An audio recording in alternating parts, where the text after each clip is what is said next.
doesn't make any fucking sense at all. Something systemically is going wrong. Be a lawyer or be a doctor. You're a doctor yet? You know, Well, this makes no sense. I wasn't aware of this. 63% Wow. regularly work beyond their hours. They aren't getting what they need, and we aren't getting what we need, which is proper care. Cool. Okay. Obviously, this bit doesn't matter, but we need to decide. So, intro. Are we going to be? Yeah, I think are we roughly doing speaking. an intro. Yeah. Okay. Like, I think basically just like kind of explaining ish Yeah. what we're doing. Yeah. Okay. It can be really informal. Yeah, In yeah, fact, it would be quite funny if this was actually what. So if this was it. Well, there we go. Like, what are we gonna do? I guess we've started this because we tend to, whenever we're having these conversations, we would have a catch up with each other on the phone. Right. And I don't know what happens, but somehow we end up in these heated, deeply political or "Hey, very man." controversial Yeah. subjects that started off as just Oh, hey, how you do? Yeah. How's the day? What do you think about the state of Palestine? We decided that we were just gonna, very much like our personal conversations, that we weren't actually gonna pick anything or have a specific direction with this podcast, this new venture that we're doing. And then we sort of make an agreement that we won't discuss it. Which has proven to be actually much more difficult than I It's thought. so it was gonna be. hard. You get a really juicy piece of you're like, information. dude, I found the figures. Can't You're say. not going to believe the numbers. Yeah. I think generally speaking, ideas that we situations that we come across, or like Definitely. or Because I think systems that we come across that impact us. Yeah. And we're like, why does this not make any sense? Yeah. It just seemed worth our time to go to this effort to record. The irony being that actually we definitely should be doing something else. Of course, yeah. The topic that we decided that we would do for our first one is something that is relevant to everybody. Yeah, you know, yeah. and it's something that we as Brits quite often champion. Yeah, Like, yeah, we champion it across the globe, and we say how fantastic it We're is. usually proud of it. And that rightly is- so. Historically, rightly so. And that in my is opinion. the NHS, which is an incredible thing. Yeah. The NHS is absolutely fantastic. It's a wonderful thing. If something bad happens to you in Yeah. the US, you're fucked. you can go bankrupt. Yeah. You can ruin your life 100% through an injury through something that really wasn't your own fault. that cannot be your own fault. yeah. I mean, it can be. It can be, It but- can be through. I've a life of extreme sports. But yeah, it affords us so much more freedom, right, in our lives, to know that if you do make a massive mistake, like I literally did this, I stuck a pole through my hand, drunken injury, and that would have cost me thousands and thousands and thousands of pounds. And I guess when you say freedom, it does give you freedom, because you might do things that are inherently more dangerous. They're safe generally, but you are putting yourself at a larger risk. For example, I take part in a lot of extreme sports, as you know. Right. And of course, they're pretty safe.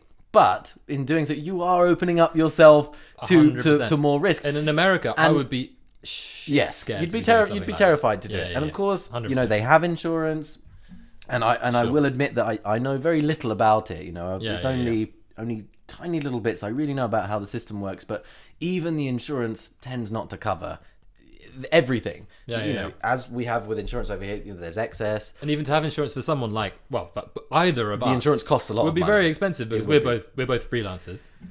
And we're stupid. Yeah. We do dumb shit, which ends up us getting hurt. I probably could not be a freelancer in America, given I've got sleep apnea, so it's like an illness you have for the whole of your life, which you can't do anything about. It's not treatable. Yeah. So I very possibly would have to work a 9 to 5 to get the insurance to pay for that. And if you didn't, It would cost because me as well, so much I don't money. know how it works, but with a lot of insurance, especially over here, because I for a brief period of time explored private healthcare, and they won't cover you for anything that's considered pre-existing. And how would you argue? Well, yeah. How would you argue? I mean, of course, it is a pre-existing thing. Yeah. Sleep apnea, that might be something that just isn't covered, unless, of course, it's something you never have before. But I'm sure they would argue it. I'm sure they would. Yeah, of course, because insurance companies aren't there to be your friends, right? Let's be honest. Oh my god. Let's be honest. But we're not talking. We're not really supposed to be talking about insurance. This is is the thing within the thing. Oh my gosh. Anyway, okay. So the NHS, and so we both broadly agree, great system. It's great, right? yeah. But it has some failings. Massively like so. most things like do. most things, and increasingly so over time. Yeah. In this country, which is becoming, I think now, like, I think people have been aware of that for quite a long time, but now it's really reaching some kind of crisis point where it's affecting the people that are supposed to benefit from it the most. You know, and exactly. And realistically, people aren't getting the care that they need. Yeah. And that is just a fact. And I myself have been, you know, subject to the same thing. NHS workers are amazing, and the NHS is really, really great. And the one thing that I have always said that is great about the NHS is that they will save your life.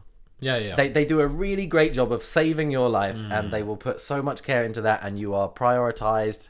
I have some of the numbers actually here, but high priority ambulance response times were incredibly low. They weren't at the target, but I think for the number one priority, I think the average wait time was about 8 minutes in a lot of places, which is really, really amazing. If you think how difficult it is to go anywhere in a car these days. And in the UK as well. Exactly. Like, for someone to make any sense. For an ambulance to get there is great.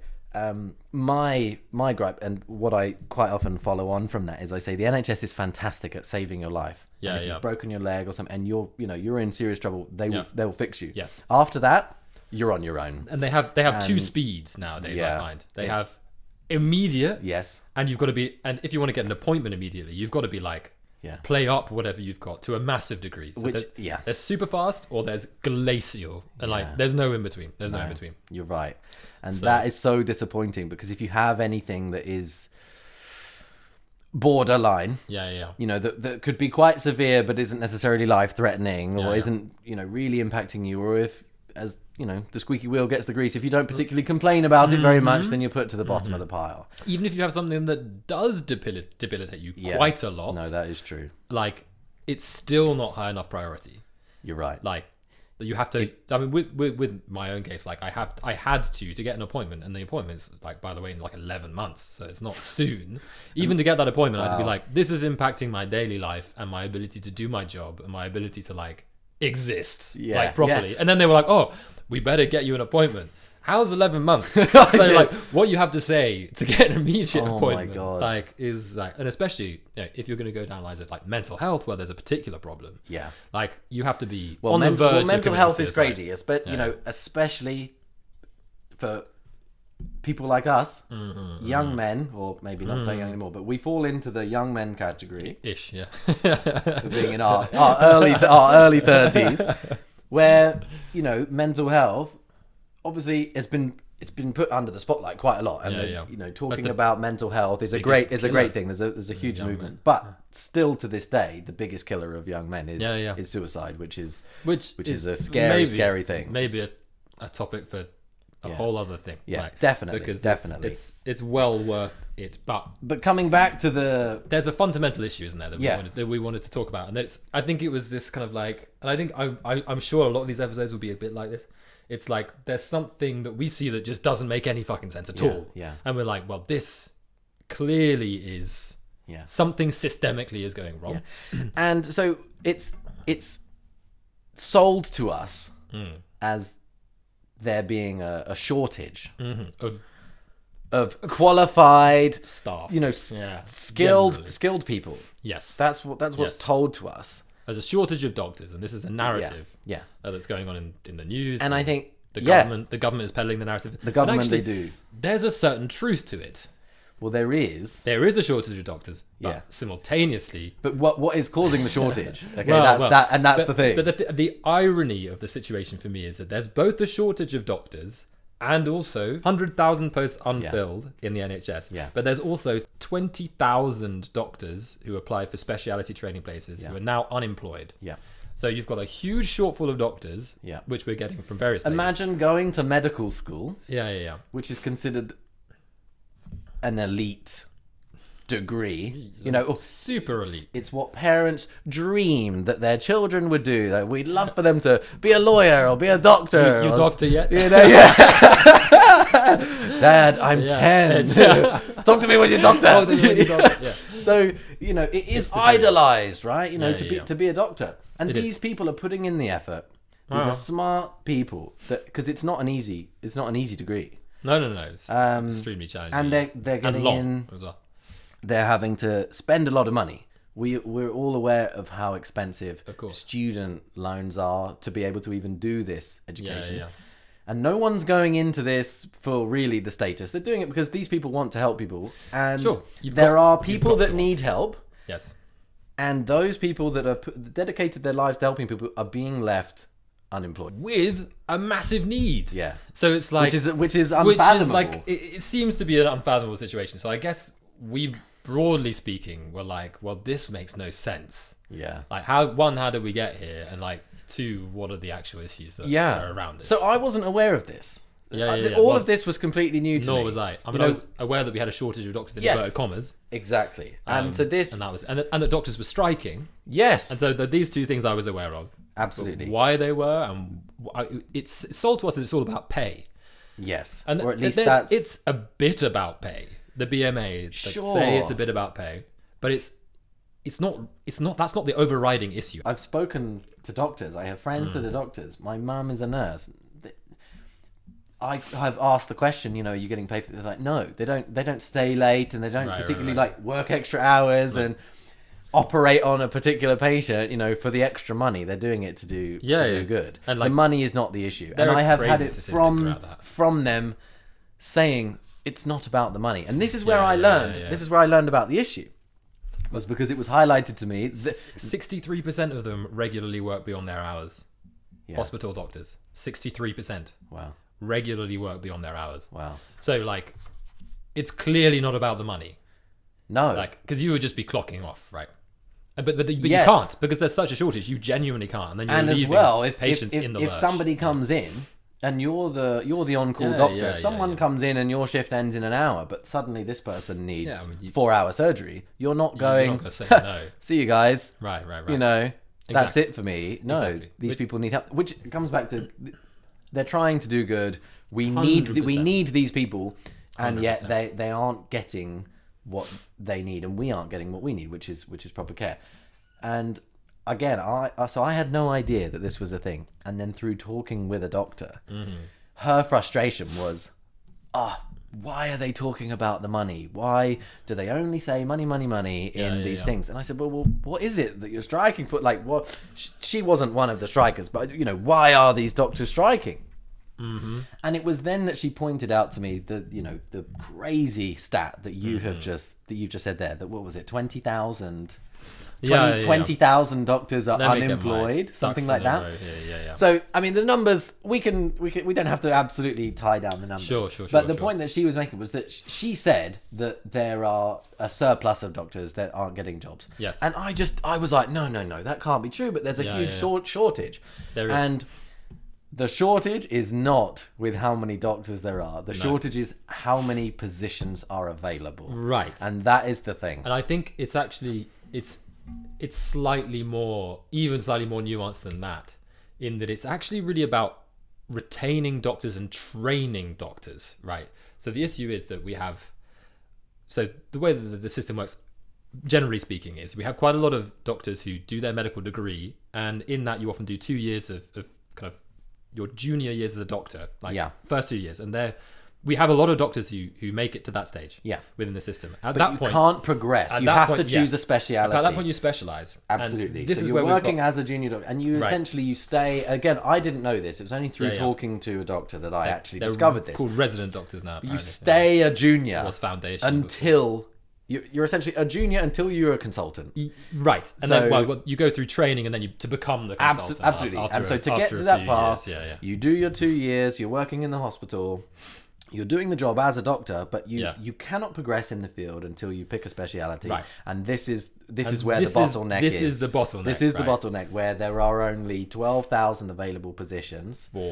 There are some numbers here. There are numbers, and I think it's worth doing a couple of, because it's just nuts. Yeah, it's a systemic failure of workforce planning that's going on here. Like, it's really, really bad. So, okay, off the top of my head though, it was 12,000 jobs, because when we looked up this stat, we were both flabbergasted. Yeah. And there were for these 12,000 jobs, there were over 90,000 applications. Now, that was a truly staggering number. I've got some really crazy stats on this front, right? And it was only then through exploring that, okay, you asked the question, well, are those individual applications, or can people apply to multiple posts? And it turns out it was multiple. Yeah. But then when we found the real number of actually how many there were, it was still unbelievable. So I've got the number here. Okay. It's more than 30,000 doctors apply for 10,000 specialty training places. So there's only one in three. Yeah, there's one job. There's one job for every 3 doctors. And it gets even more crazy, right? So this is how can it be crazy? Yeah. When we're told there's a shortage of doctors. Right. How can it get worse? Dude, it gets worse. So so this is applicants per post, and this is in particular different areas, right?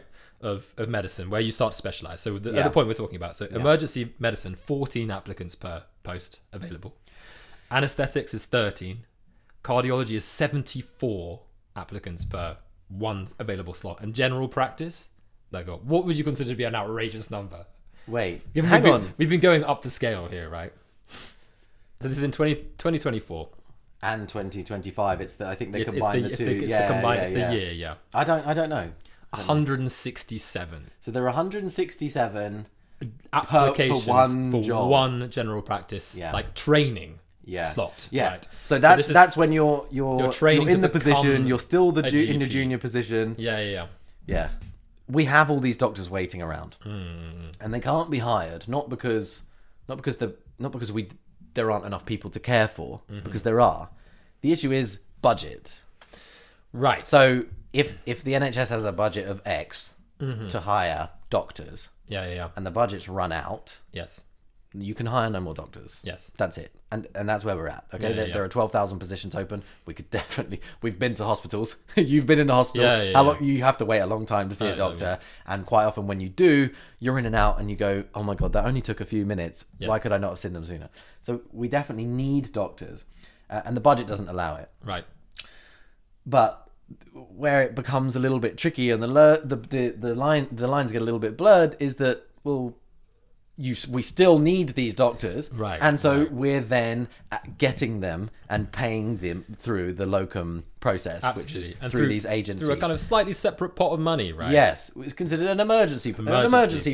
We have the general fund, which is the running of a hospital. This is our fund, and then completely separate to that, we have the emergency fund. To clarify, a locum doctor can also work within the NHS. So a locum doctor basically is employed by an agency, and the NHS then employs the doctor through the agency to cover shifts that are maybe a lot of the time just vacant, and sometimes when someone's got ill or whatever. So it's considered an emergency post. Exactly, it's considered an emergency and post. Once you get a massive organisation like the NHS, you need a body of temporary staff to be available, right? So locums should exist, but not in the kind of numbers.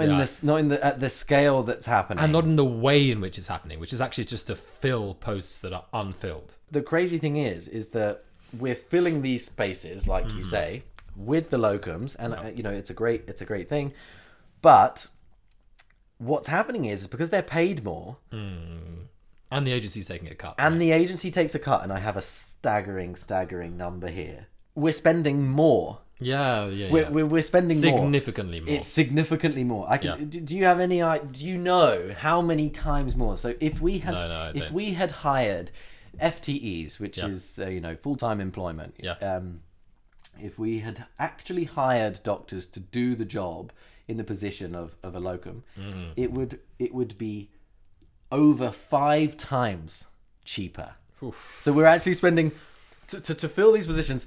The locums are costing 5.6 times more on agencies to fill these spaces. So how is that possible? When if it's costing you 5 times more and we're getting the money is there. So, people are getting paid.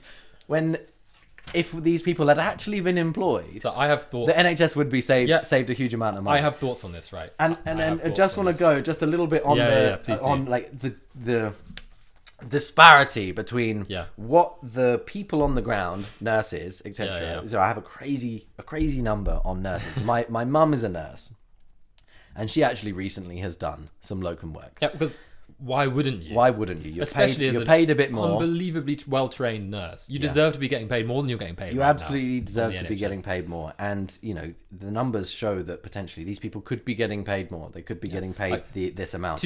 To clarify, this is not saying that people taking locum work are doing the wrong thing. No, absolutely not. It's like... if it's there and it's available to be used, absolutely use and you it. Take because doctors work so hard. Like, if you get an extra shift that pays you 2 or 3 times the amount, then of course why would you not take it? Yeah. Why would you not take it? You'd be stupid too. And it's fine. Again, they're doing it maybe for the money, but it's hard work. It's really, really hard work. It's deadly important work. So like, we need them. We need them. We really need them. And so I have a little bit of insight with my mum being a nurse. Yeah. And through conversation about what she gets through an agency. Right. And it's no more than £40 an hour. It was less than that. It was less than £40 an hour, which over an 8-hour day, that's what, £320. £320 if you're at £40 an hour. It was less than that, but let's say it was £40 an hour. I have here that the NHS spent £3 billion on agency staff. And for all temporary staff, it was up to 10 billion. Some of the agencies are charging, and I have here all of this information is coming from Gov.uk and the NHS. The agencies are charging per shift for a nurse of up to £2,000. Yeah. Now the nurses aren't getting this. No, they're not seeing that. The agency. How can that be justified? And if you imagine that's what some nurses are getting, because the stat here is about nurses. Yeah. Sorry, not getting. Sorry. Yeah. That's how much the nurses are being charged out at. Yes. Now they're not getting anywhere near that amount of money. No. Imagine what the doctors are. And again, I'm not saying that it's a bad thing, but there's a huge problem there. Yeah. In that what's supposed to be a public service that we're all paying for. Yes. When you earn money, tax comes out and pays for this service. So we're all paying for this.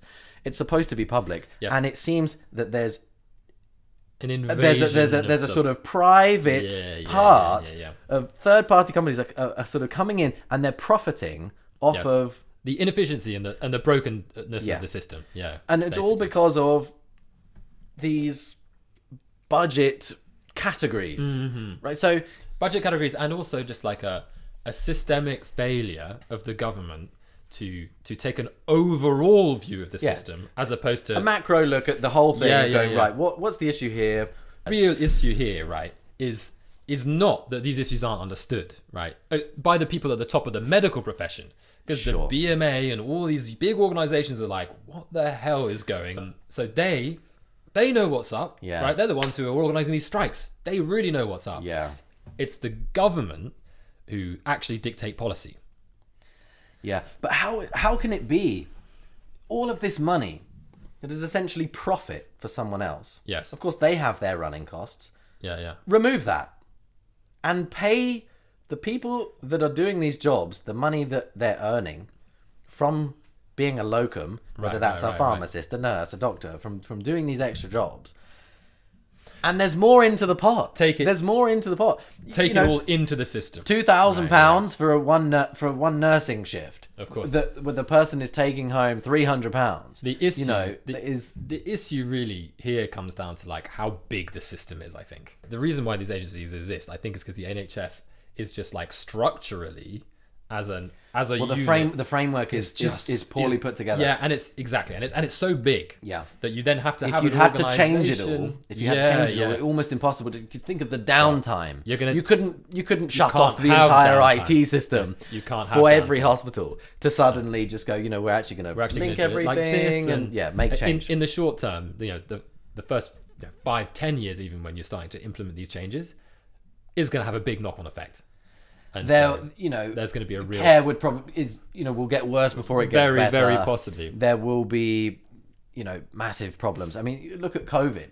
We all know it was really hard to get a doctor's appointment generally anyway. One of the worst things that I think came from COVID, dealing with the NHS or trying to get any healthcare, was having to call, pressing ring back 1,000 times at 8 a.m. and just to hope that you might get a slot. And that is just a sort of like glimpse into the window of what could happen if you tried to do this great big change. And people will suffer. So I think what you have to do really is you have to drip feed the changes, and you have to choose a few things that you do that don't necessarily affect the system in the short term so much, but then in the long term actually make it work better. I try and steer clear of quite a lot of politics, which is probably a bad thing, but I think it's the way that society is going. We all share this, or a lot of us share this feeling of what good can I do with my one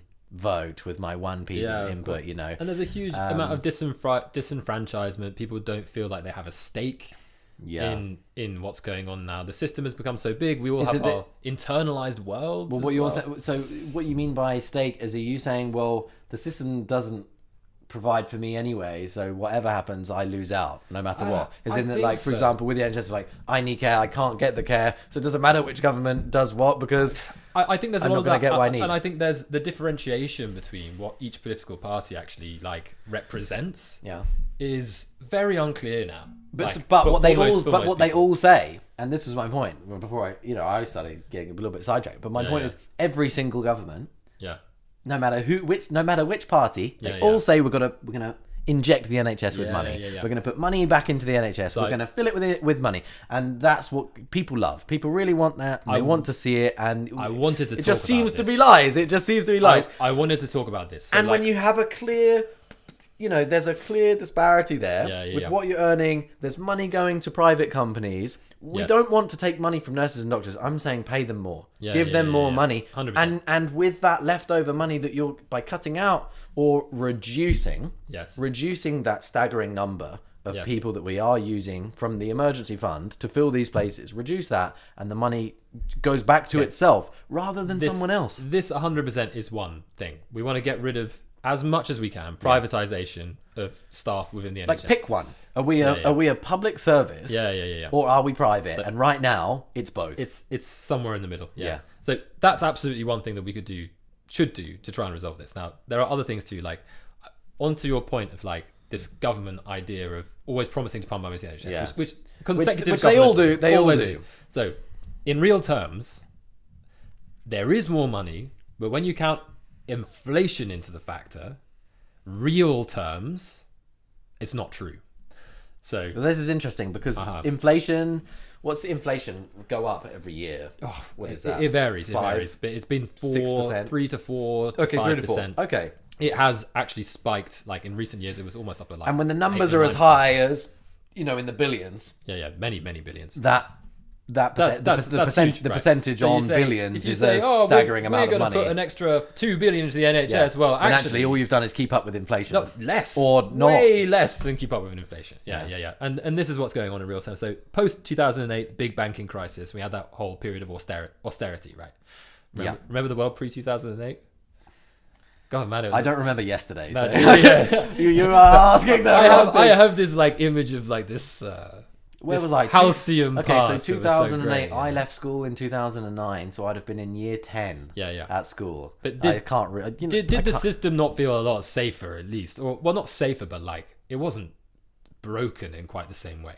I don't know. Yeah, because I wasn't part of the system. Okay, I wasn't banking. Sure. For me, it definitely feels like, especially in current times, in the current political climate, but also the economic climate, it's got harder to live. Like, so much harder. It is now. Yeah. You hear about people that were buying houses and things like that in that period of time, and that's a whole different topic. But when you look at it like that from an economy point of view, is that it was easier then. This is also true of the NHS. Like, at this time, so the post 2008, we had consecutive conservative governments, right, and they really did underinvest in the NHS for, like, a long period of time. They've underinvested in terms of, so if you compare it to other governments, right, we've underinvested for, like, the last 10 years or so, maybe even slightly longer than that. So I actually have a stat here. A stat here that since 2015, so in the last 10 years, we've actually increased the number of full-time equivalent doctors by 45%, which is huge. And Actually, and it's, yeah. and we're still nowhere near where we should be. So here we go. The decade preceding the pandemic, so that's 2009 to 2019. Okay. Spending was below the historical growth average for spending on public health. Now, in general, we have to understand this in the wider context that we're actually spending more money on healthcare in general because our population is aging. The population is growing because people aren't dying. There isn't the density within each age group, which is no, that makes sense. So in the decade preceding the pandemic, spending was below this historical growth average for advanced countries, right? And our own average for how much we need to grow spending in the NHS to keep things basically level, right? Yeah. Investing the same amount. So the cumulative underspend for those 10 years was 423 billion. What? Below what we should have spent. Wait, hang on. So that's over 40 billion a year under what we should have been spending on the NHS if we were to keep it. It's 10 years. Yeah, so 2009 to 2019, cumulative underspend of 423 billion. That's a staggering number. When you're talking about a system that's this big, right? We're still growing it. We're still spending more in inverted commas, but because inflation is going, you end up with a ginormous hole, right? So if we were to keep the NHS funded to the same level, right, and essentially repair it to the point at which it was in 2009, we'd have to go and whack 400 billion into the system. Because over that 10-year period of time, that's the disparity. Yeah. And that wouldn't even fix the problem. No. Because an injection like that, all in one go, okay, it's going to go a long way, but it takes a hell of a long time to rebuild the structures that you've broken down, right? There are also another couple of interesting. So in terms of comparing us to other countries and how much we spend on how much we spend? Yeah, on the NHS. Okay. So because some interesting ones, current public healthcare spend as the percentage of the GDP. Okay. So the gross product for the whole nation. So 2022, America 14.1%. Now that's growth because that's a whole other issue with pharmaceuticals over there and all that kind of stuff. Yeah, let's not go down the US road. There's a whole other. Yeah, that is just opening America a can America of worms. is just crazy anyway. So we're looking at comparative countries, right? Okay. So France is 10.3%. Of their budget. Of their whole GDP. Yeah, they're spending 10% on healthcare. And Germany 10.9%. Yeah. Right. We're spending 9.3%. Okay. But that's a lot less. That's really a lot less. Well, when you think about the amount of money that we're dealing with, this is to run a country. Yeah, it's like we're spending 10% less of our, if you see if you're comparing it, them as percentages of each other. So yeah, we're spending 1 to 1.5% less of our GDP, which is a ginormous amount, a huge amount of money. But we're spending 10% less if you compare them to each other as percentages, which is a lot, right? And that reflects in doctor numbers as well. So doctors per 100 for the whole of the EU, right? So doctors per 1,000 people. Right? Okay. So the whole of the EU is 3.9. But bear in mind, we're counting a lot of countries there who have pretty underdeveloped healthcare systems in comparison to our own, right? So compare it with the top of the pile is Germany, 4.5 doctors per 1,000 people. Yeah. Okay. So they have the highest number of doctors available in the EU per capita. Per capita, exactly. Okay. And there is a lot of regional difference within our own country, but we won't get onto that. So 4.5. Yeah, we have 3.0. We have 3.2. It's which is slow. In comparison to Europe being 3.9, we're below countries such as Slovenia, Latvia, and Hungary. Really? In terms of amount of doctors per 1,000. We're always trying to say, we're one of the best countries in the world, and we have the best healthcare. We're falling short. Very much not so. We're falling short. That's just a lie. Or perhaps maybe ignorance. It was historically true. It was, and historically true. We've underinvested, and other people have now surpassed us. Mm-hmm. Okay, they've overtaken, and they're actually putting more into their healthcare. Exactly. These numbers are all crazy. There's a lot of this being caused by us, right? And I do. You know where I'm going to go. I know where this is going. The doctors they can only see so many people. Yeah. And I've had to go into the hospital loads of times, whether that's for myself, or escorting someone that's like injured. I was recently in the hospital with my granddad who was suspected of a stroke. But what's happening is I've witnessed it firsthand. I've witnessed it with people out and about. Is that there is a huge amount of people that go to A&E that shouldn't be there. Well, that should not be there. This is a GP crisis, and they're taking they're taking up the time of these incredibly hard workers, of all these doctors, of all the nurses, of an emergency services. It is accident and emergency. Okay, it's in the name. Okay, and they're going for stuff that they shouldn't be going to. I actively avoid the hospital. It has to be so bad for me to want to go. Of course. In my mind, that's just like, it's the hospital. Yes. Like, if I'm like, I need to go to hospital, I'm like, oh, damn. Like, are you okay? Like, and it's a knock-on thing through the services. People are conditioned to call an ambulance. Oh, you've broken your wrist? Call an ambulance.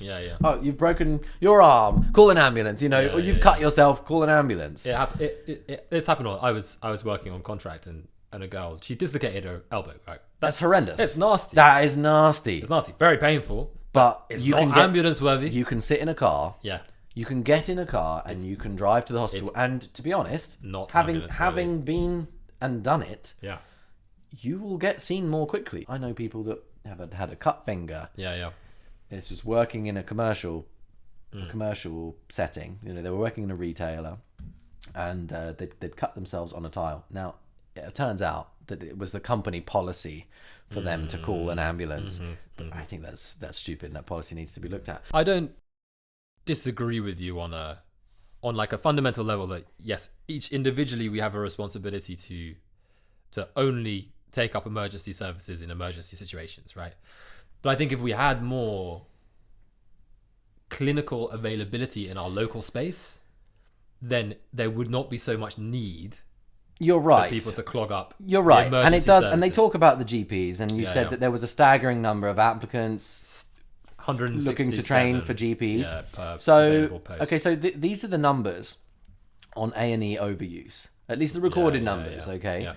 This is huge. This is huge. And when I tell you some of the reasons that were on, obviously we don't know what people were feeling at the time, but these are the numbers these are the reasons that are on the paper.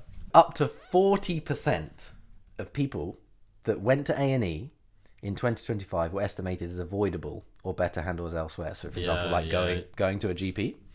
So, from November 2024 to February 2025, there were 200,028 A&E attendances for minor conditions, such as, what's the number one? What would the number one? Any idea? You won't get it. You won't get it.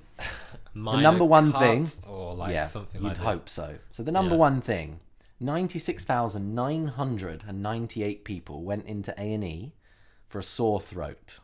Oh, man.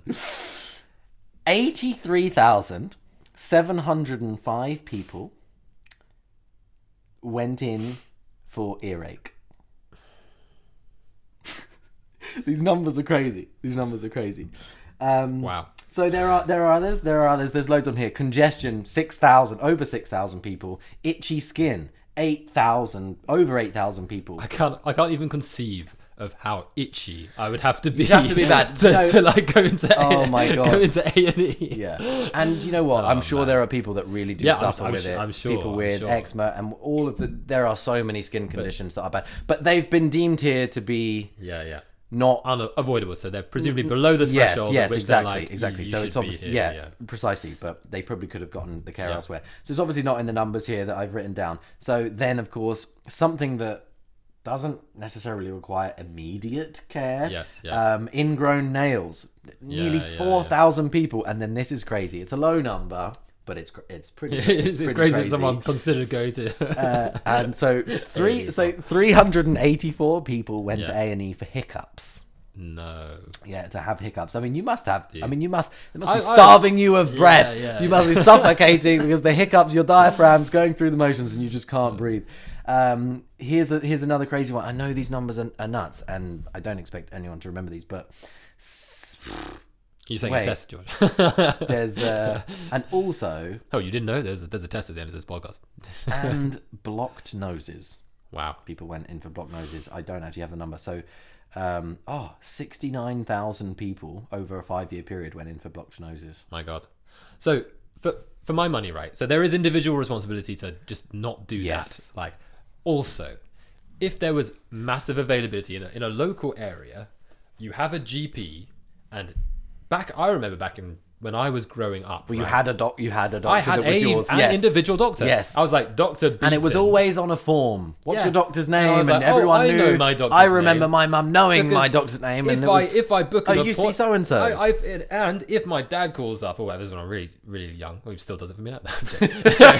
If my dad calls up and he rings up the doctor's surgery, the local doctor's surgery, he's going to talk to the receptionist, who's going to set up an appointment with Dr. Beaton today. And I will go down there and have my appointment, right?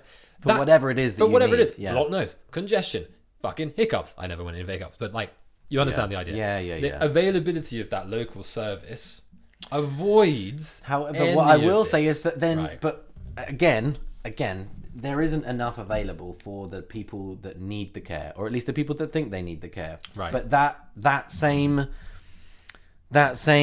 feeling of I need care straight away, the minute people get ill, the same thing applies to the numbers that I've just read there about people going to A&E that don't need to go. That's the worst place to be. You know, that is the real emergency. But you're taking up so much more time. But people also abuse going to the doctor for so much. People get ill. The human body is amazing. We have, unless you have some autoimmune disease or your body really struggles to fight things off. Don't go and see a doctor every time you get ill. We have this common thing, where people, they get sick and they instantly think that antibiotics are the cure. Which, of course, it doesn't cure viral infections. We know this. It will only work if it's a bacterial infection. And your body's so good at fighting these things off. It is. Just give it some time. It is. The first sign you get a sore throat. 96,000 people went to A&E for a sore throat. I bet they didn't get any treatment, and in 2 weeks' time, a week's time, they felt absolutely fine. You don't need to go. If after a few days of rest, taking it easy, maybe taking some medication, some anti-inflammatory stuff, anything to try and soothe it, to just get through it, you're going to be fine. And if it's still bad after 2, 3, 4 days, then go in. I think people jump to go in. They do. So I guess I have two areas of which I'm not disagreeing with you actually. But I'm just saying that the onus isn't only on I get you. The money thing. We all also have a responsibility to just don't take the piss. Absolutely understand. I absolutely hiccups. understand. 300 people went for hiccups. I understand exactly where you're coming from, right? So I guess I have two different areas where I would want to explore further on that basis, right? Because what we just talked about. Okay. All right, so I think one, if you had a decent access and a community access to care in your local community, most of that would be avoided. Of course, you're still going to get people coming to the doctors with things they shouldn't be coming to the doctors for, right? But they're not going to be in hospitals where they're taking up emergency time, emergency doctors time. I totally see what you're saying. That's one area. Because how difficult it is. Because of how difficult it is, they end up going there because you can't get an appointment. Exactly. And because of by the time you get an appointment, there are barriers put up that deter people, and they go, the only way I'm going to see a doctor is if I just go to the hospital. So I don't want to. It's not an emergency. I think these people probably know. They know. These people know it's not an emergency. But if you they can't want see help. a doctor for 2 weeks or 3 weeks, or you just can't book an appointment at all, or the calling in the morning, and you can never get through, right? All of these things, I think that's a big issue that we shouldn't downplay. And then providing the care, you said it was a staggering number. If we had more GPs, if we had more GPs, I mean, it comes back to the money. Availability we need to hire more people. I think also the other aspect of this. Well, there's actually two things. One is more maybe interesting than the other. I don't know. So, I guess the question is, do we think that our society is less resilient now? Yes. Than we have been in the past? Definitely. Yeah. But then you could argue, well, how are we living so long? Is it because we're being cared for so well? Like we have access to this incredible healthcare, and we're living longer. And has the healthcare made us softer? I mean, I don't know. Well. So I think like, I mean, I think people had to in the past, and we're going maybe a little further back, but not that much further back. Yeah, people were very accustomed to people getting really fucking ill, right? Like, and just dying, right? Well, that was it. People were very, very accustomed to that. That was normal. If you see people, dying of tuberculosis, or whatever, you get a cough and you're like, shit, it could. I get what you're saying. Or you get hiccups and you're like, to be fair, Johnny's got TB, so like, perhaps is this a symptom? Maybe. Well, do you know what? Actually, one of the growing things of that is like we're more educated than we've ever been. We have access to so much information. Well, no, I would say we're less educated. Well, but I mean, more access to information. Okay, yeah. It was a poor choice of words, and you phrased it much better. We have access to so much more information now. So we're trying to educate ourselves. In the hands a little bit of of knowledge is it's a very dangerous thing. I think that a complete lack of knowledge with a wealth of information is a really dangerous thing. Yes. Yeah. Because people take a very, very small circumstance and then they have no knowledge of it, and then they're like, oh my god, maybe I'm dying, like, because I've got a cough, and they say that a cough could be lung cancer. So like, I need to go. If this cough has persisted for more than X number of times, then you need to go. But everyone gets a cough almost every year. So like, I don't know. I think that it's probably a combination of like less good education on health in just a general sense than there used to be, combined with a wealth of information about disease is probably a problem. And I think we are actually, in general, less resilient because, people getting seriously sick and dying is inevitable in the end, but we don't see it in our peers so much. What's your standpoint on this idea that if you go and you don't require care, which is difficult because sometimes you go and you need the care and you don't get it. Yes. There's this blurred line of like, who is the judge of whether or not you actually need the care. But if you go and you're deemed by whoever makes that decision to have not been a requirement for care, but you get charged for that thing. What's your view on that? It's funny. I get that it's a deterrent, and that money's not going to go. It's a drop in the water. It's not going to suddenly fund more doctors. I think you can only start putting a system like that into place when you're getting everything right. Right? Because people fall short. People don't get the care. You can't put that in place. They don't get the care when you haven't got a viable alternative. Like, if these people can't go to the GP and this is basically the only way they're going to get seen, you can't then fine them for turning up where they actually do get care. No, it's true. So, like, if you're going to provide this thing of like, okay, if you need us, we're here, and then you go because you feel you need them, and then you get almost and there's not disciplined for it. You're wasting our time. I think I understand, and it would deter a lot of people, I'm sure, but. Then I think what you'll get is that people that potentially need the help might not turn up don't go, and that's a bigger tragedy, right? That's worse. That's a real tragedy, because the ones that are maybe slightly hardier, right, well, like you and I that are resilient, that refuse to go, that will only go if they absolutely need to. If you have this niggle, whatever that may be, you go, no, I won't go. What if? And the very vulnerable will then suddenly be left out. They'll be left out from fear of having to. People that are in poverty. Yes. Suddenly, this thing that is deemed to be caring for all of its, the entire nation. Suddenly, you've excluded those people from access to healthcare. It's unviable. It doesn't make sense to do that. I mean, I just wanted your thoughts on trying to deter this like crazy number, but ultimately, who are we to decide whether or not people need care or not? So that's the thing. What I do think is that there's two things I wanted to talk about. Okay. One was, and we kind of briefly touched on it, but we didn't really explore it in detail, was how government dictates policy on the NHS rather than the NHS dictating policy for itself. Right. So the way that's crazy. Which is crazy because the people that are actually running the NHS, they're advised by these bodies, but they don't have to listen to the advice.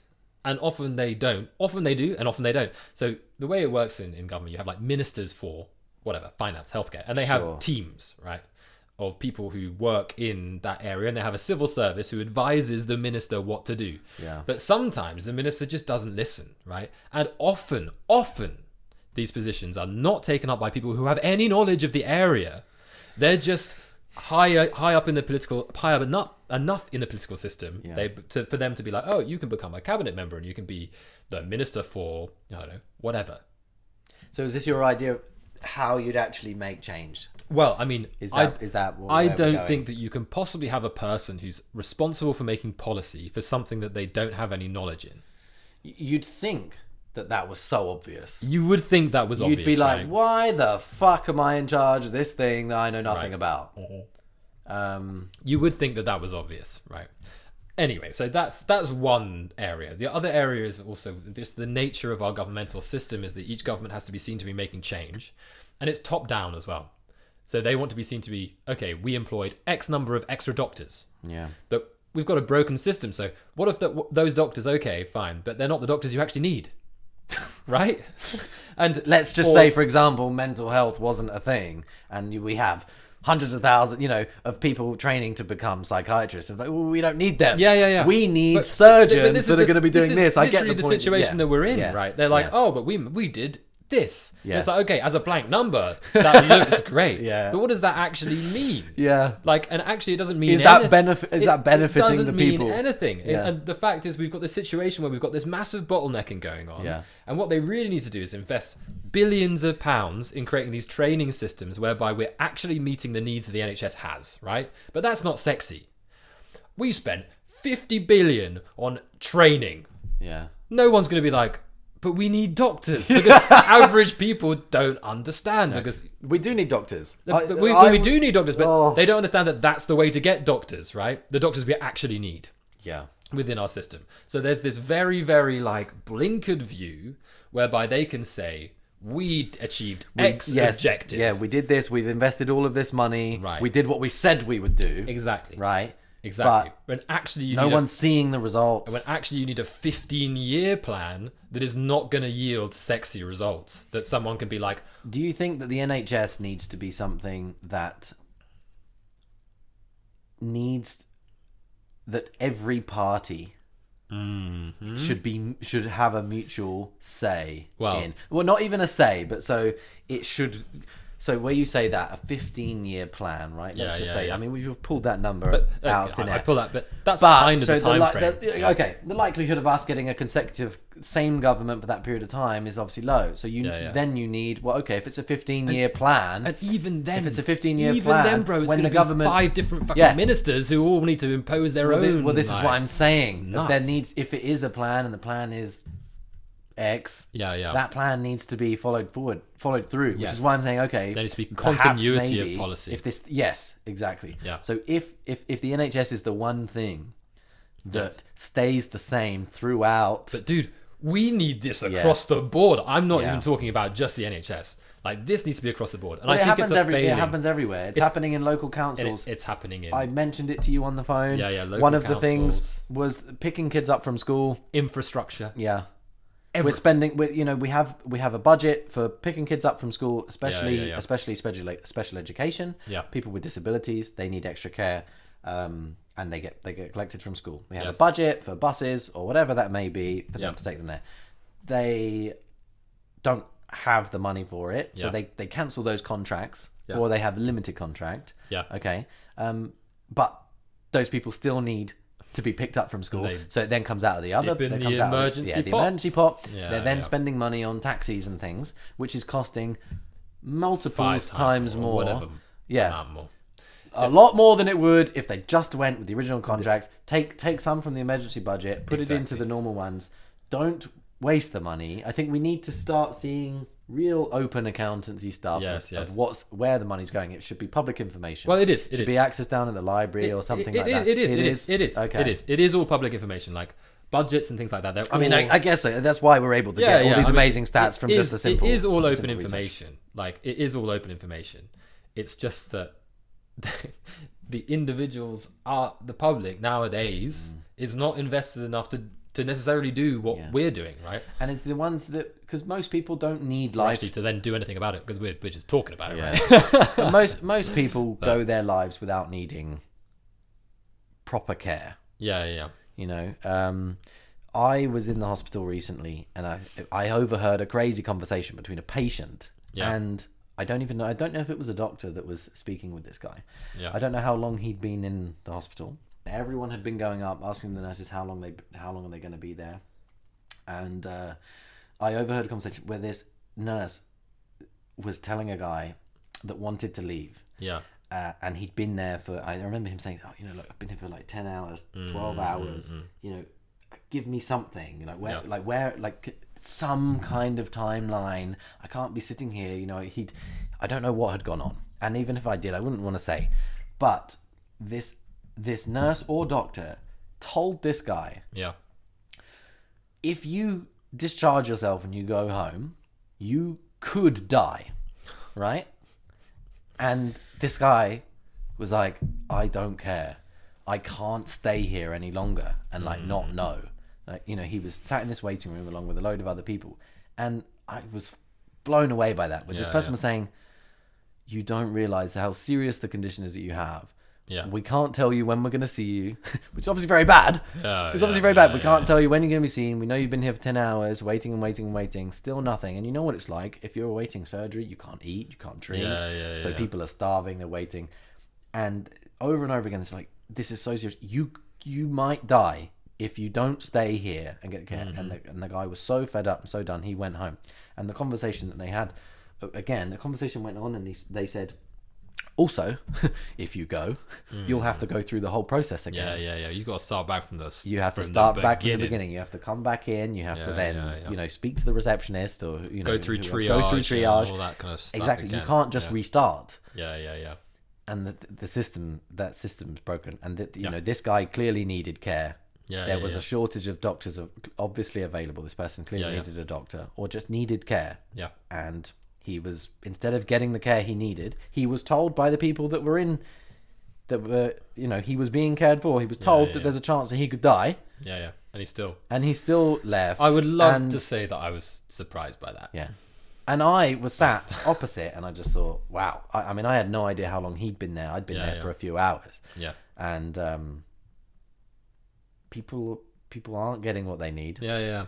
And it's tough. Because it could be amazing. It could be amazing. And has been. And still It still is. It still is in so many cases. But this guy opposite, this was one of the borderline things. I said at the beginning of this, the NHS will save your life. Yeah. When it needs to. When there's urgency. If it's absolutely desperate, they'll do the job, and it's great. They find a way. But this was telling a guy in a waiting room you could die. But still, he was just there, sat in a waiting room, and that's where it falls short. It's unbelievably sad. I mean, yeah. So, to kind of conclude, let's wrap this up. We'll summarize. I wanted to kind of talk about resolutions to this. So we talked about having. Is this a New Year's resolution? Well, no, because that makes me sick. Get less fat in my case. Because the nicotine isn't stopping. So I tried that. Anyway, so resolutions wise, how do we resolve these issues? So we talked about certain ways. Obviously you need a much longer approach, a much more macro vision, where we start training the doctors we actually need for each position. So you avoid this bottlenecking, avoid having to employ hundreds of thousands of doctors from abroad to fill your gaps. We keep it mostly within the NHS, so you're training the people that you actually need, right? And also we've touched on the fact that we think the governmental system and hitting particular targets and stuff is basically broken. Yeah. Just touching on that, the numbers have gone down on GPs even now. Yeah. GPs is a fully real qualified issue. GPs since 2016 to now has gone down by 3%. But there's a whole, which I read a lot about. You want that number to be going up by a hell of a lot more than 3%, and it's going the other way. Yeah. We'd want that to be a rise of 10% more GPs than there were in the 10-year period. Yeah. A 10-year period, and there hasn't been crazy. An increase in GPs. It's actually gone down. That's nuts. And this is putting the extra pressure on the rest of the system. and GPs is we could do a whole other podcast on GPs. Like it's an area that is like so broken that it's almost unbelievable. But so there's that, right? And then there's like putting to money things that aren't necessarily sexy, like training, but you end up actually meeting the needs of the NHS in the long term. So there's that. There's also taking a bit more individual responsibility for not clogging up the system where you don't need to. I'm kind of like question mark on that one. But anyway, we'll move on. We've kind of covered that. Now, what I did want to think about as like a closing kind of idea. Yeah, hit me. Is like, we spend a lot of money on people when they're ill. And if you prevent illness, right. if you invest in illness prevention, save the NHS billions, trillions. This I have trillions. some really interesting stats on. Like, my ideas are maybe interesting to me, but like to other people I don't know. So this is actually a great point, and it's the reason why you're the smart one. Is because people don't think about this. Right. It's not something that's thought about. I mean, you hear about it in Southern Europe, or places around the Mediterranean, in Spain and Italy, where people are encouraged to sleep in the afternoon and have a lot more relaxed environments, and it's encouraged, right? Healthy lifestyles baked into the system, like the way is a priority, and even businesses, they're giving. I was watching this one thing, I think it was in Italy, where a business closed in the afternoon. They sent everyone home. People went home. They had lunch with their families. And they were having sleeps in the afternoon. And people aren't getting sick. Yeah, in France. They're not getting sick. In France, companies give their employees money to go and have lunch. And it's like a long lunch, dude. Wow. It's like 2 hours. Yeah. So they're having this whole idea. And I love this. I think that's great. We're reducing a lot of we've reduced money on social care and primary care within communities in recent times, and we're spending more and more money on hospitals, right? So the biggest one here, right, is obesity, like for me, and this could be a whole thing in and of itself. Well, so we are the third fattest nation in the world.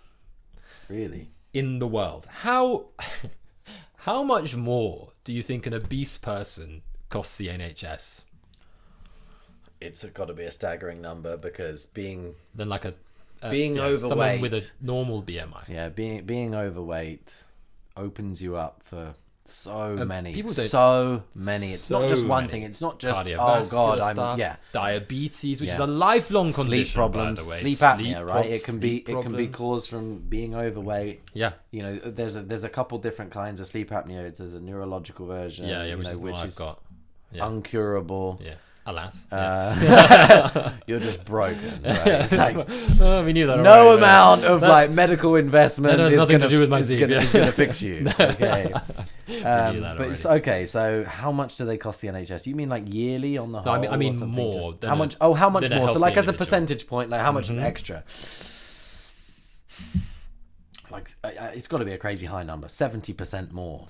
It's 100% more. They cost double. Wow. An obese person costs the NHS double, and with the third fattest nation. So there are various ways in which you can go about trying to resolve that. Yeah. One is on a primary basis where you spend some less. Obviously, but you spend some money educating people, like on the dangers of this. You make it easier for them to make good choices, food choices. You educate. And this also, unfortunately, has also in the education part, I think one thing that gets overlooked is like, okay, educate them on the right foods to eat. Yeah. But one thing that's overlooked is actually educating people on how to prepare this food that's good for you, how to make it. 100%. That is a skill that's overlooked that requires investment. You need to come from a family that already knows how to cook. 100%. You need to be in a loving environment where your mom or your dad shows you how to do you things. Absolutely right. And a lot of people don't have that. So we need to bake this into the education. So that needs to be part of the education. Is like, okay, cool. You need to eat 5 fruit and vegetables a day. It's like, okay, what do I do with it? How do I? That tastes shit. And why? This is no good. Exactly. And you can have healthy meals that are delicious. Yes. Get a cookbook, whatever. But no, it's not as simple. It's not as simple as that. It's not, and it needs to be baked into people from an earlier age, right? And people need to really understand the benefits of this. But no one cares about health when you're young. No, of course you don't. But it needs to be part of the culture. Yeah. Right. And that takes time. Yeah. That takes time, and it takes investment in education from an earlier age. And this would save us so much money. Yeah. If they actually put this as part of the education system. But the thing is, it would cost you money. Yeah, initially, and that's the thing. And then it would save you money long term. When do you get the return? After how long do you get the return? Then it ties into what we were talking about before. About this long versus short term approach to it. Something has to change. Yeah. And I think we've talked about a few options, and I think maybe if anybody does watch this or is watching, I'd love to see what you think. Yeah. Of course. I mean, we literally have had zero knowledge, now have next to zero knowledge about this particular area. But it stands to reason that there are various different systems that are going on right now that aren't working. Yeah. And it's across the board. It's not just the NHS. We just happened to pick the NHS because we were talking about it on the phone last week in the supermarket. Like I just happened to be in the supermarket car park, and we were talking about the NHS. We've wanted to do something like this for a really long time. And that was the last thing that we spoke about on the phone, and so we decided to pick the NHS. And I love the NHS. I really want it to do well. I've needed it multiple times. And it's done a great job. Really. It has literally saved my life. I mean, without my sleep diagnosis, I would be. You'd have lost your mind. I'd have been in a funny farm by now. The other part that wasn't already gone. Lost what little I had remaining of my mind. Yeah. Well, man, I appreciate you sitting down and having this conversation. It's been great. I've learned so much. It's some of those numbers were absolutely crazy. You were talking about, and that. Your final point that you've made is something that I had never thought about. So big lifestyle changes. I think you also cultural changes. It has to be adopted. It has to be adopted everywhere. It's right? Cultural. It's systemic. If people suddenly start taking better care of themselves and start taking more time off, start leaving work on time. Not putting, and those people are persecuted. But that's going to be tough. So the fundamental issue is that all of these systems are so complicated and they're so tied into each other that really, when you're talking about one, you're actually kind of talking about all of them. But I'm sure we'll choose another area. And then we'll get. Who knows what it'll be? And you know what? In the web again, I'm actually really surprised because I think we stayed mostly on topic. Kind of. We haven't. No, we haven't. There were no tangents. We didn't tangent in the one big tangent. But it's been a real pleasure talking to you. And we'll discuss this week about what next week could be. But it could be anything. It could be about England's abysmal performance in the cricket. But who knows? I'm depressed enough already. Yeah, it is depressing. But no, thanks very much, man. Dude, it's been fun. Yeah. Till next time. Next time.